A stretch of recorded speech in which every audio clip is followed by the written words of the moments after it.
Right. So my favorite part, I hit all the buttons and then we wait and there's the delay. And then it's like, where are we on? Is there bumpers? Should we be running this live? What's happening right now? So there we go. We'll mute that piece. Stephen, how are you? Good morning. I am doing great, Chris. Good to see you. Good to see you again, my friend. For those who just joined us, because we just started, we are live streaming this particular event, this particular podcast on YouTube. You can check it out there. Of course, you can are we syndicated? Does it count as a syndication if we're on all of these other places? But basically anywhere that you listen to your favorite podcast, you can go ahead and grab us there. But we're doing this one live, which is kind of fun. And with us today, obviously myself, I'm Chris White, president of Career Crossroads. But I'm going to be in a little different chair today. Today, I'm going to be president of the board for the CXR Foundation. So I am representing the foundation today, which is our nonprofit. And today we have industry friend, Steven Rothberg. Steven, you want to give us sort of the escalator pitch of who you are for those who haven't had the pleasure of meeting you? Sure. Yeah, no sweat. So first of all, my beard is not nearly as well qualified to be on this podcast as yours is. So I am the founder and chief visionary officer of College Recruiter. It's a job search site for students and recent grads. We believe that every student and recent grad deserves a great career, but we help about 3 million a year. Wow, that's a big number. That's no joke. Yeah, it's, every once in a while you do one or two good things in life. Well, I have to tell you, so if that's one, then your second one obviously is going to be getting involved with the foundation, this nonprofit, and the scholarship. Right, the scholarship. I don't know if your wife Faith might disagree. She might think there may be one or two other things in there, but we'll focus on the scholarship. How's that?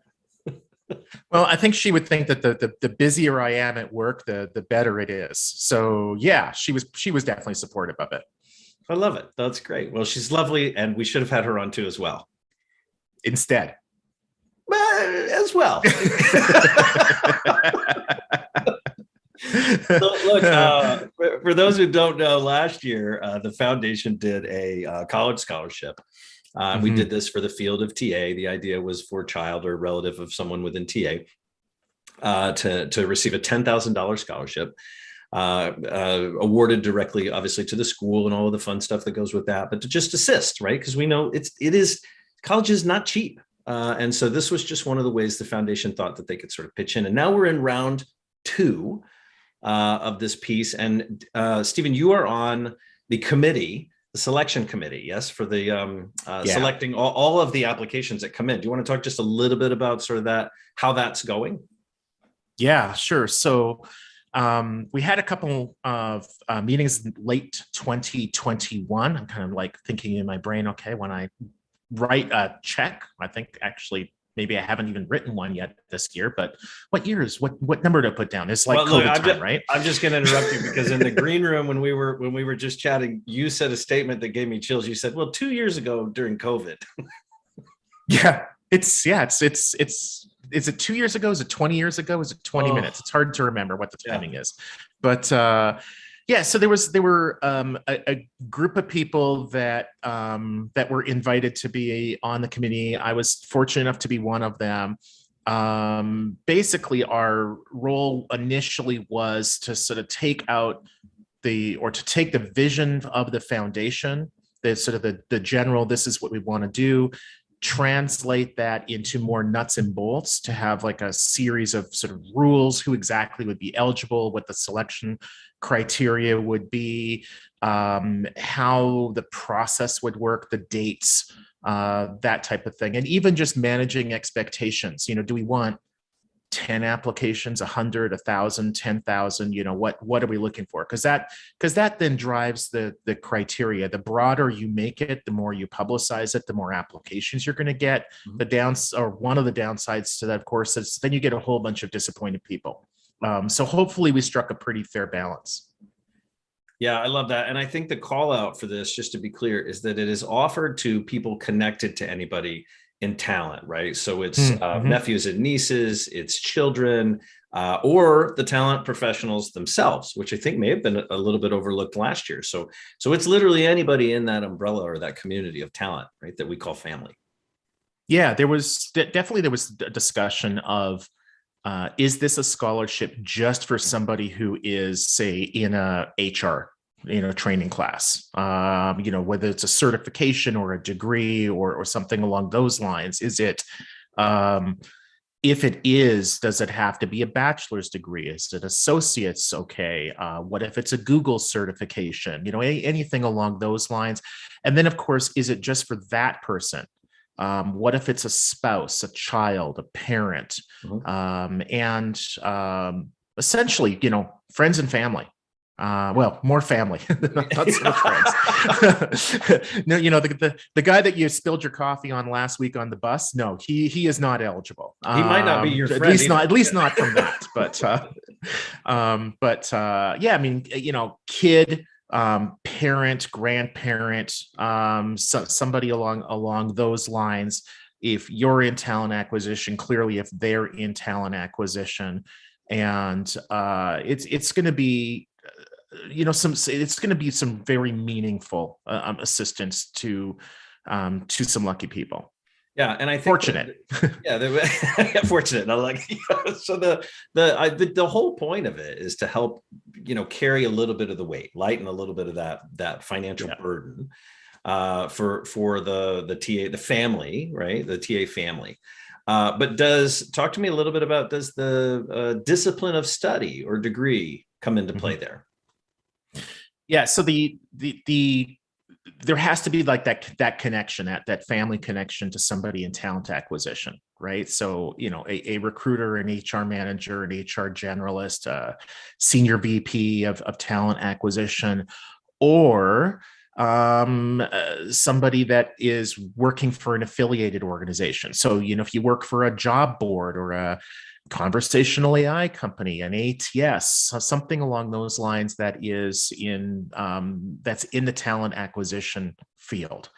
Your spouse, your partner, your child, your parent, those are the people that we're looking for.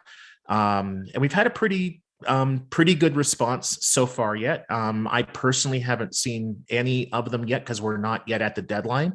But I know as soon as that deadline hits, my inbox is going to be stuffed. That should be interesting.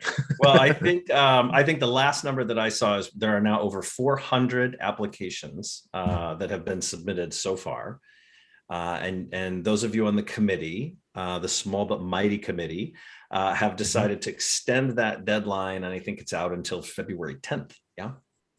Yeah. So it's, what is that, roughly a week and a half from now, as of the recording date. Hopefully that's going to be more than enough time. I know of a couple of people who have gone through the process personally, and it is not an onerous process. It is, and we did that as a committee very deliberately. We did not want to have one of those scholarships where it would take somebody like 3 hours to go through and provide a ton of information that maybe some people would be uncomfortable sharing. And also it just dissuades people who otherwise would be highly qualified. I mean, heck, if you're a single parent with 3 little kids and you're trying to get a degree in HR or whatever it might be, we don't want to put a 3-hour process in place, because then that's probably going to exclude you. So a lot of the people that we're looking to help the most would be the ones that would be the most likely to be shut out of the process if we made it really lengthy. Yeah, I think so. This is one of those things that I think we're lucky enough to get to be part of, that just, it feels good, right? To be fortunate enough to be able to do this piece, that the foundation is set up to deliver in this way. I mean, for those who don't know the foundation, I think the work sort of really sparked from a CXR Care initiative that was done. So when we would do, Career Crossroads would do live meetings, anybody that was going to attend the meeting and anybody that was local to the market that we were going to be in was invited a day early to come out, and we would work at a shelter or a food bank, any of these things, donating some of our afternoon, right, to the local community. It's always about community with Career Crossroads, whether it's the professional community or your home community, that kind of thing. That sort of grew into a passion for helping when the recruiters, it's still hard to say, project came up with so many recruiters that had been displaced due to the pandemic and the work going on there. That was exciting. That's really when we formalized, I think, the foundation. And of course, now there's this scholarship project that is underway in its second year that we're excited about. The foundation's also doing a mentor and mentee platform that is up and just about ready to go live. It's been in pilot for a little bit. We're super excited about that. Doesn't cost anybody anything. And that is sort of the drive, I think, of just trying to pitch in and help with the community. Yeah. And, one of the things that was really exciting to me too, was that this scholarship, it's targeted. It's very logical, the community that it's addressing, that talent acquisition community, but it's recognizing that there are family members, et cetera, that are very closely tied. So, if you're in HR and you've got a kid who is going into engineering, this scholarship is absolutely something that kid should be applying to. Yeah. Just to make sure that we don't forget, the URL is cxr.foundation/scholarship. And if that redirects you to like a Facebook login page, then you've done something wrong. Yeah. Hopefully there's no redirect. I don't think it's going to go anywhere. No, you're raising a good point, Steven. I want to give you a big virtual hug, you and the entire committee. There's a lot of work that goes on behind the scenes to make this look like there's not a lot of work. And you guys have just really, really leaned in. Everyone has volunteered a ton of time, and we just really appreciate and love you guys. Thank you so much. Yeah, it's a real pleasure. I'm going to be very excited to see, who benefits from this. Maybe they'll be willing to share their story with us, the difference that's made in their life and those around them. But the amount of money that's available for the scholarship can literally fully fund somebody's community college education. If you go to a typical four-year school, it is not going to pay for all that, but it is going to make a huge dent in that for anyone. And we are definitely really looking for people from sort of non-traditional students, disadvantaged backgrounds, people of color. We want the money to make a difference for that individual, somebody who's got a full ride at an elite school or whatever. To me personally, that's not going to be as compelling as maybe a first generation college student who was raised in a single family household and has just been sort of like living day to day, week to week, and that this might make the difference between him or her going to college or not. This might make the difference between somebody who's 45 and has been working in retail and now wants to get into coding or whatever it might be, or not. That's going to, if that kind of person ends up getting selected, boy, that's going to be awesome.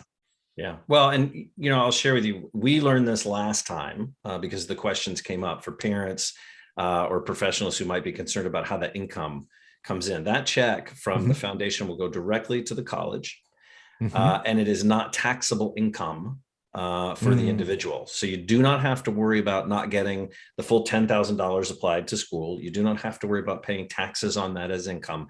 It goes straight to the school on behalf, for the student.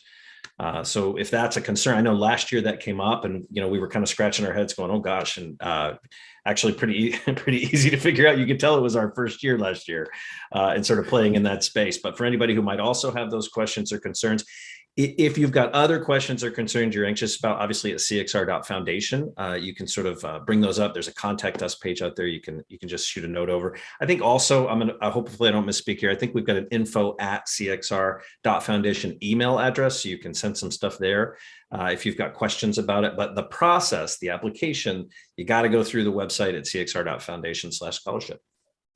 Yeah. And it literally is just like a 10-minute kind of a process. Yeah. So, as of the date of this recording, people have a week and a half left. Set aside some time today at 2:00. Just, go and do it. Get your kid, your nephew, your aunt, whoever it is.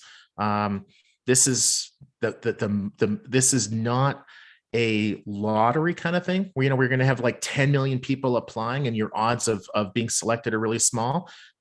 As they would say in the Hunger Games, may the odds always be in your favor, whatever that Hunger exact Games. line was. That's where we went. Yeah. We went with Hunger Games. CXR is, if you aspire to be the Hunger Games, then so be it.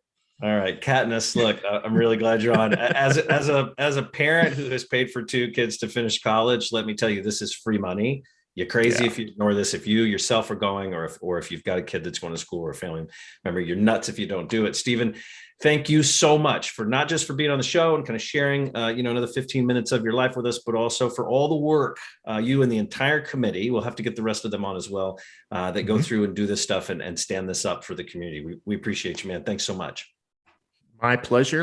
We'll get together for a virtual bourbon celebration. Well, it's coming up. We got those happy hours, which reminds me, thank you so much. We've got a live podcast, Jerry and myself, coming up on February 8th. You can do that. I don't know what we're going to talk about yet. We haven't decided, but I will tell you, if you haven't noticed, Jerry and I are growing out our beards a little bit, not for any particular reason other than we can. But the idea is maybe we'll talk about the beards of HR. We don't know. But anyway, that's coming up February 8th. We've got a book club that's coming up on February 11th, and it's the Taken for Granted podcast that you can be part of that. So you can join that particular book club that's coming up. Again, that's February 11th. That's going to be done in a couple of parts. And then the second part of that I just mentioned will be on March 4th. So those are the next couple of things coming up on the agenda. You're going to want to check them out. If you need help finding any of that, or you just can't remember it, you didn't jot it down while you were on the treadmill, it's at cxr.works/events. Thank you, everybody. And we'll see you next time.